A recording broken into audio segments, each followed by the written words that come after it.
Hello everyone, welcome to the video. Today video I'll try to explain how we can update or change Google or Gmail account password step by step. So let's start. As you know that sometimes we need to change our Google or Gmail account password because of security reason. So first of all, you need to open your browser using your mobile phone or laptop and open your Gmail account. After opening your Gmail account, simply click on logo, Google account logo and click on manage your account. After click on manage your account, as you can see on this screen, click on personal information.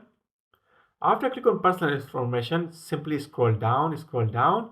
Here, as you can see the password. Click on password, this arrow.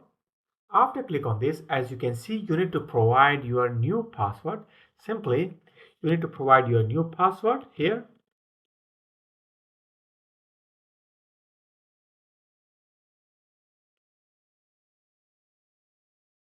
And after write your new password and confirm new password, and then simply click on change password and click on change password.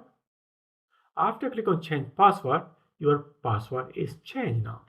So it's quite simple to change your Google password. As you can see, it shows that your password was changed. So it's quite simple to change your Gmail or Google password step by step. So thanks for watching my video. If you like my content, give a thumbs up. Thank you.